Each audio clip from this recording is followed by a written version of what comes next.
So we are beginning a new book, Sefer BaMidbar, and it's a fabulous book. I do remind people every year as we begin a new Sefer, that all our books are indeed connected with speech, which is why the wonderful explanation or discussion from our Hindu Swami a moment ago, how amazing it is. Speech is an amazing phenomenon that we don't usually think about.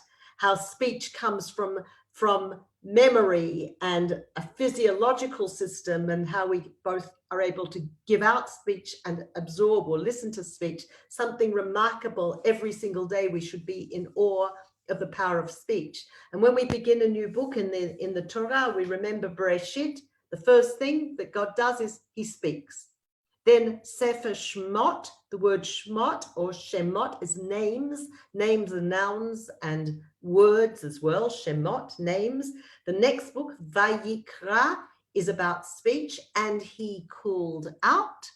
And that's the meaning of the word. The last book of the Torah is Devarim, words. And this book, which we're about to begin, the penultimate, it says BaMidbar, in the desert. But another way of seeing it is BaMidbar, in the process of speaking. So the word midbar is the same word as medaber, speech or speaking. So all our books are connected with speech and speaking, and this one too, V'yedaber Hashem el Moshe BaMidbar, and the Lord spoke unto Moses BaMidbar, in the wilderness of Sinai, or in the speaking BaMidbar, as he spoke at Sinai. And again, it's a fascinating concept that a desert is also a place of speech, and we're going to pick up on this idea in one moment. And then it says, in the tent of meeting on the first day of the second month in the second year. So the question, this is not when he first goes up to Sinai, because we know when he first goes up to Sinai is in the third month after coming out of Egypt, and that very same year. And here we're counting those 49 days. And here we have the first day of the second month in the second year. So God is speaking to Moses again, and he is saying to him, count, take a census. And it's everyone according to their names and their numbers. And you might remember, this is not the first time that we've had a census. We've had the description about the machasit shekel, the half a shekel. And indeed, Simon's already asked me, and I'm going to pick up on the question she's asked me about the process. And we are told that this was also a process of taking half a shekel. And in fact, some of the commentators say it was a very nice thing that Moshe and Aaron would walk as two brothers together, and they would go around to the heads of each tribe and take the half a shekel donation from each tribe and count it in front of them. It was a very serious process of counting the people. And whom did they count? They counted the men over the age of 20 who would be able to go into war. So this seems to be a census of those available soldiers.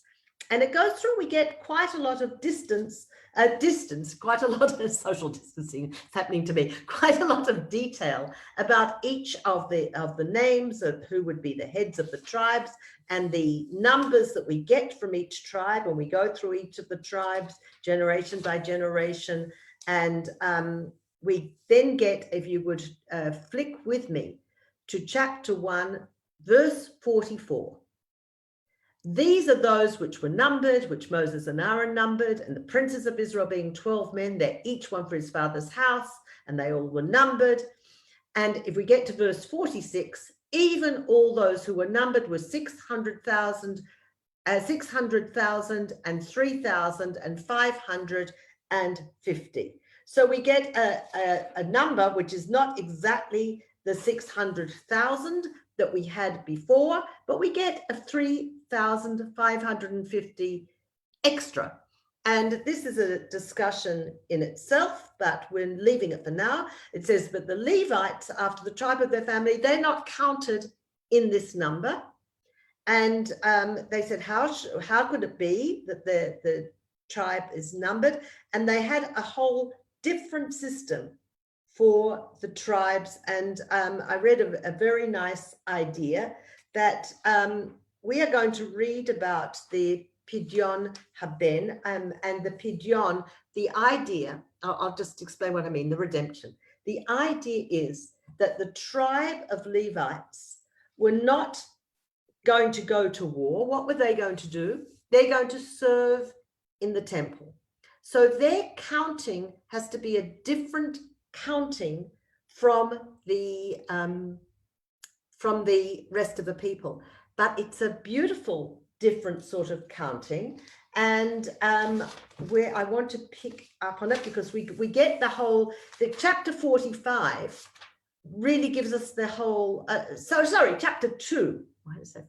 Chapter 2 gives us the different way that we're going to line up the tribes, and the tribal alignment is really important in this chapter. You see that each tribe is numbered separately, and the way we line up, and one of the discussions that we could have, and we have indeed had on other years when we've looked at this, is the way that the tribes were laid out. But we're not doing that this year. We're going to chapter 3. These are the generations of Aaron, and Aaron's sons are mentioned here, including, sadly, the sons that he's already lost. And he said, chapter 3, verse 6, bring the tribe of Levi near and set them before Aaron the priest, that they may minister unto him, and they're going to be his charge. And the real story of the tribe of Levi begins on verse 11. And the Lord spoke unto Moses, saying, and I, behold, have taken the Levites from among the children of Israel, instead of every firstborn. The firstborn are mine. What's the story here?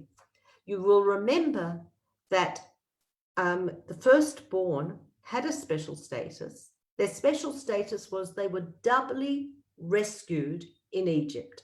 Doubly rescued because all the Jewish people were rescued, but the firstborn were rescued also from the last plague.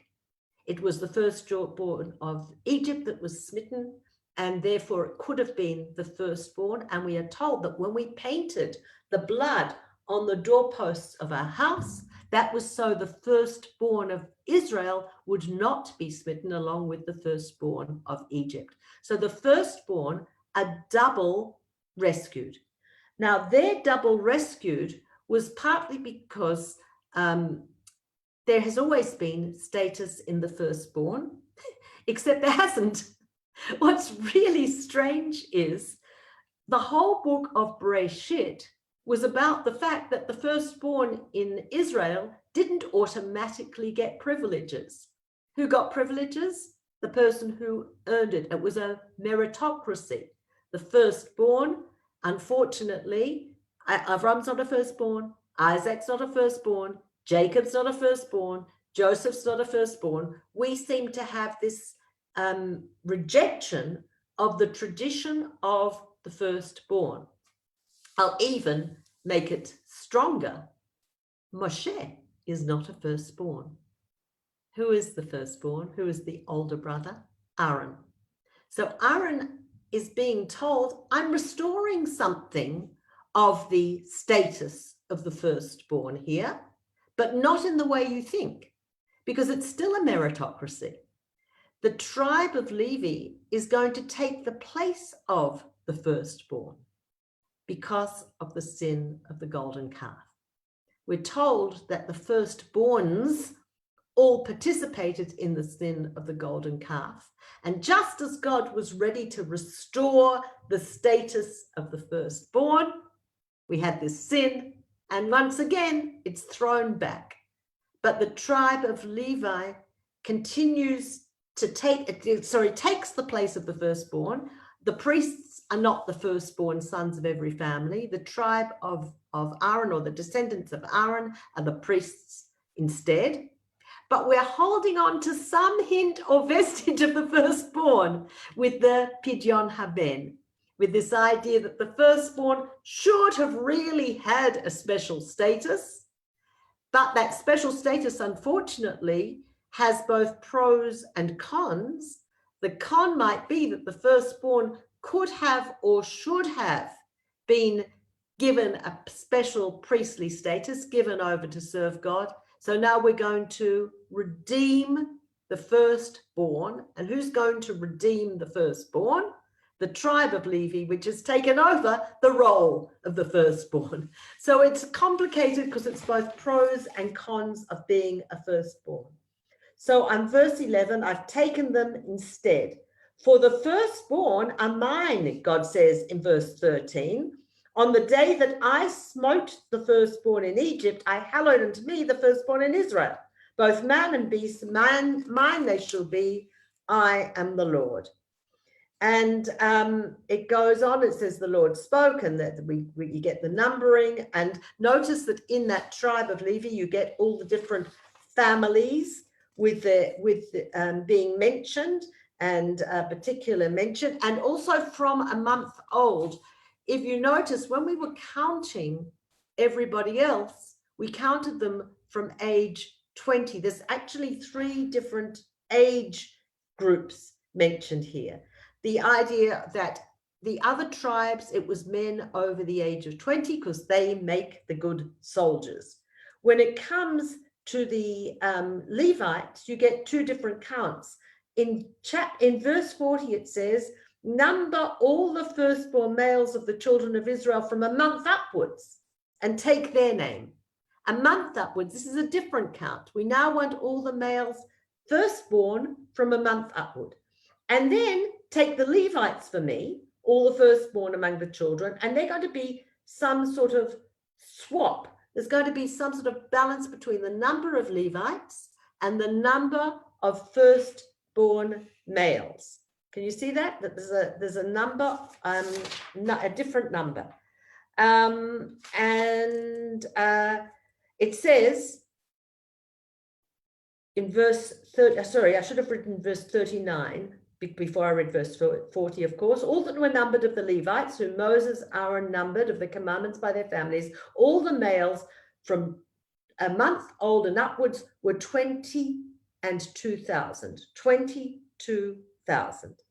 Okay, so there's 22,000 Levites numbered, and then we're told, take all the numbers from a month old, and if you look at the end of verse 43, it says all the firstborn males according to the number of names from a month old and upwards of those were numbered were 22,213. 13 is 73.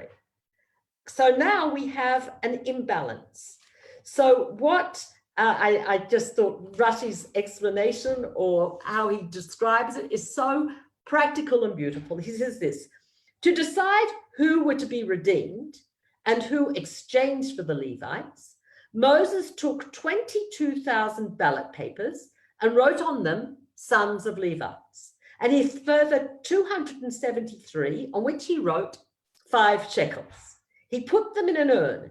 Each firstborn drew a ballot and was accordingly placed in one of the categories. So Rashi draws for us this picture. It's fantastic. We have all the names of all the firstborn, and we have all the names of the Levites, and we have an imbalance of 273 names. So who's not automatically balanced out by a Levite? Purely by ballot. You draw the name, and then you had to pay. At that time, it was 5 shekel per newborn who hadn't automatically been balanced out by a Levite. I just love the idea that, I love the description, because it was very real. This was not play acting or hypothetical. It was real. We had to redeem those extra people. And then can I ask you a question that's actually slightly preliminary, but it is about this question: if the census is of males over 20, and the objective is that you're counting males over 20, not all males over 20, but those who are ready or appropriate for war. Does that mean that you're actually stopping counting when they get to 40 or something because they're a bit decrepit and they're no longer really army service? So is this census actually a picture of, except amongst the Levites, the battle potential, or the all males over the age of 20? No, I think you will find that somewhere, if not by the father's house, up from 20 years old, there is a limit, able to go forth to war. It says several times able to go forth to war. Yeah. I'm sorry, I missed, because with the Levites, you get the upper limit. So in chapter 4, verse 2, it says up to 50 years old. yes, but that is for the Levites. In the Levites, you get the clear upper limit. I know that the commentators give us also an upper limit on the others as well, but I just, because I didn't prepare it, Lindy's got, I know it's there. There was definitely. Okay, but I suppose my point is not simply about an upper limit which disqualifies people, but there also would be people potentially with disabilities of some sort or whatever who wouldn't be fit for war, who could be in their 20s. Yes, I didn't bring the commentaries on this because it's a whole topic in and of itself. There are dozens of commentaries, and in fact, next year when we do this, I'm going to look at a different topic, and I will look at the topic about the meaning of this counting in particular, and how we as Jews have interpreted this counting. There's a little bit of this in what I've chosen to bring you, because one of the lessons that we could learn from all of this counting was that every individual counted, had a role. So it could be true in the army, we have cooks. In the army, we have, in the Israeli army, musicians, and that to entertain the troops. And that is the role in our army. So many of the commentators have noticed this and said, surely not every male over 20, just because they happen to be a male over 20, was a warrior. And later on in the book of Deuteronomy, we see how we excluded people for a whole lot of reasons, including just their psychological state. I'm not able to fight. And later on, we see they were excluded from war. So I think there are many reasons, although it was ostensibly to count the number of soldiers, there were other things as well that were going on. People were being told, you're important. Look, I'm counting you, which can have a negative implication that the women could say, what, you're not counting me? Yes, so and I was also wondering about the status of all the other people who weren't warriors. And if you're saying to them, you don't count. It can go in both directions. Of course, our commentators emphasize the positive element of saying, look, we're counting you. The other thing was, we had never been an army. When we left Egypt, we didn't leave as an army. We left as a fleeing group of slaves who needed to go through a transformation period. Now, at the beginning of Sefer BaMidbar, we're being told, we're counting you because from now on, you're going to notice the next bit, which I skipped over very quickly. We are going to march in formation. We are going to move from a group either of individuals or former slaves molded at Sinai. We're moving now from one status. This is a new status in this new book. It's an organized community ready to be an army. And of course, as you would know, many of the, I'm thinking of Chabad, but it's not only Chabad, taking the idea of we are the army of Hashem. There were two ways that we had to be an army. Yes, we did have to be ready to fight off enemies who might attack us, but we had to be an army in other ways as well, a spiritual army as well as a physical army. And this was part of rethinking who we were, was the Sefer BaMidbar. Notice the way that we are going to be marching, which as I say, I apologize that I've skimmed over it so that we can go to other themes, but this idea that what's in the center of this army is the Aron HaKodesh, the holy, what are we protecting? What are we marching around? What do we put in our center? So we put it in our center because we are protecting it. We put it in our center because it protects us. So there's all sorts of implications about the sort of army we are. And how could you exclude a whole tribe and say, the tribe of Levite, they don't have that role?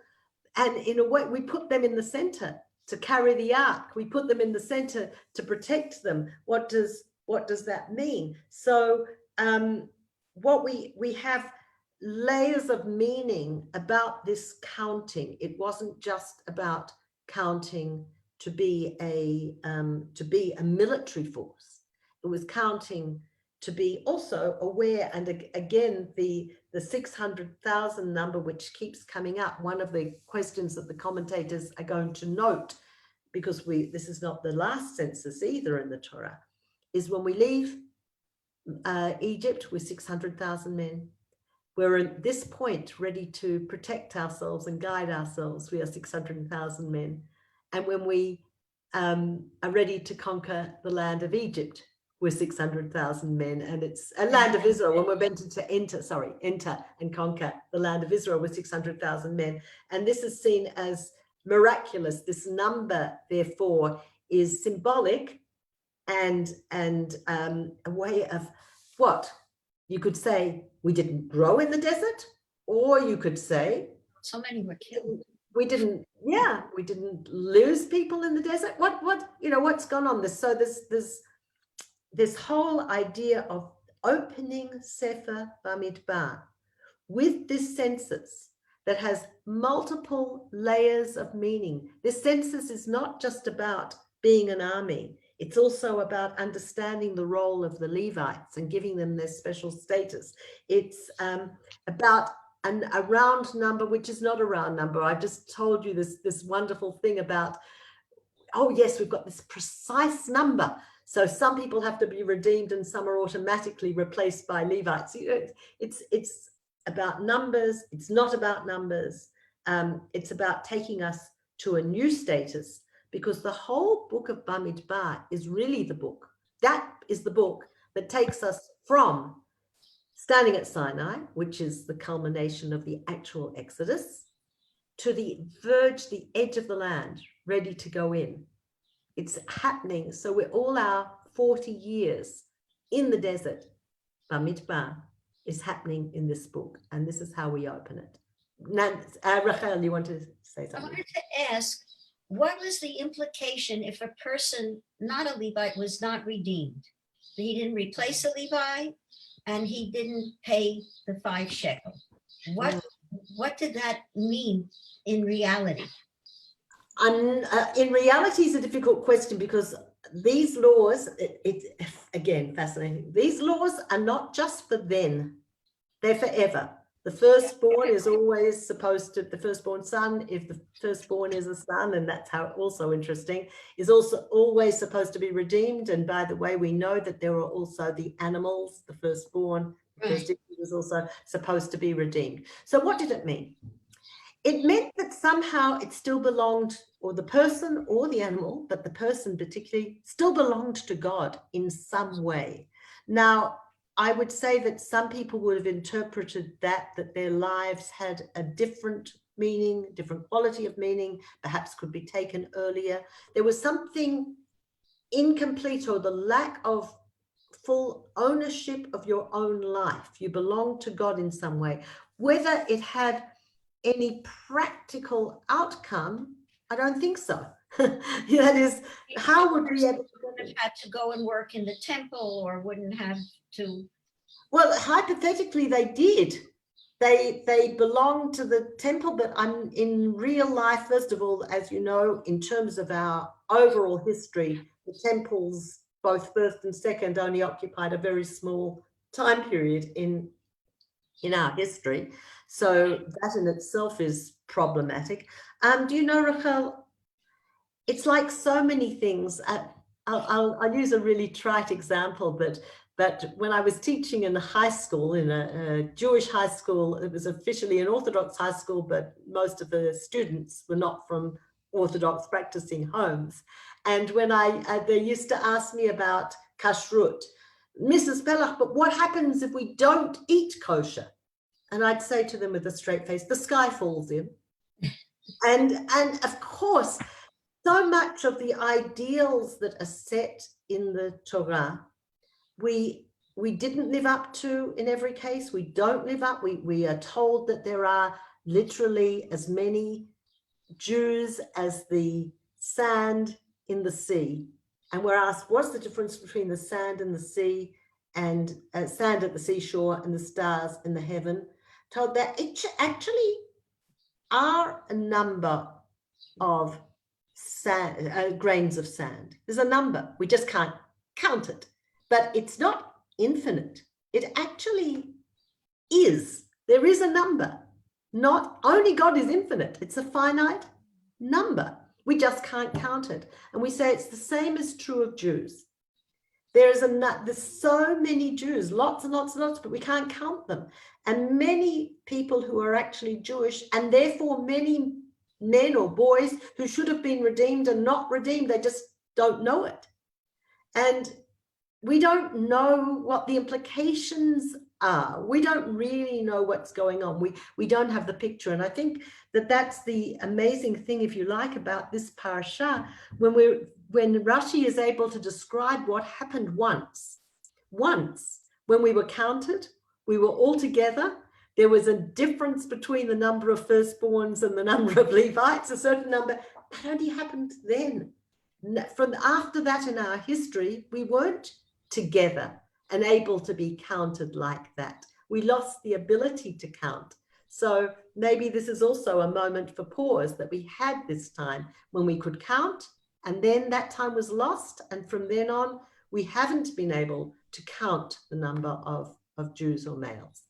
I want to go to our handout because I think that there's so many beautiful ideas that are here. And as you will see, I've taken contemporary living teachers. I started with Rabbi David Stav, who talks about the idea of BaMidbar and asked the question that we've asked so many times, why the Torah was given in the desert. And we've said this before, so I don't want to go over the answers in detail that you know. You know the fact that the land of the idea of giving in the desert was perhaps because it was better to give the Torah, which is supposed to be universal, in a land that didn't belong to anyone. That's a really beautiful idea. But I like where David Stav gives us halfway down the first page.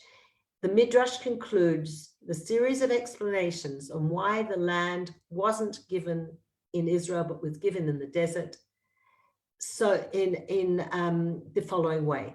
This is why the Torah was given in the desert, in no man's land. The Torah was given in three things: in desert, in fire, and in water, to tell you the following: all these things are freely available to all, and likewise the words of the Torah are available to all. This explanation that the Torah was given in a place over which no specific group could claim ownership has a natural continuation. In the laws of the desert, the guiding principle is that there is indeed no formal ownership of the desert, but there are those who enjoy an advantage and exert greater influence. Those who physically wander the desert, tread through its dried out riverbeds, climb its cliffs and clamber down its slopes, have in practice become the lords of the desert. The desert may be no man's land, but it can be bought with blood, sweat, and tears. The Torah is just like the desert. It's only acquired by those who immerse themselves in its tents, or as the sages put it, if a man does not lose himself in the desert, he does not merit to receive the words of Torah. If we wish to connect to the wondrous world of Torah and its wise teachings, we must exert an effort to do so. This is the only way we can truly inherit the Torah. I was very touched by that because I was thinking about the parallel of the desert and the fact that we have to immerse ourselves in it with what we saw at the beginning of the lesson with the Swami and telling us to be in awe of our bodies. I think that the idea of desert and Torah is really about an idea of being willing to be in awe. Going into the desert is taking risks.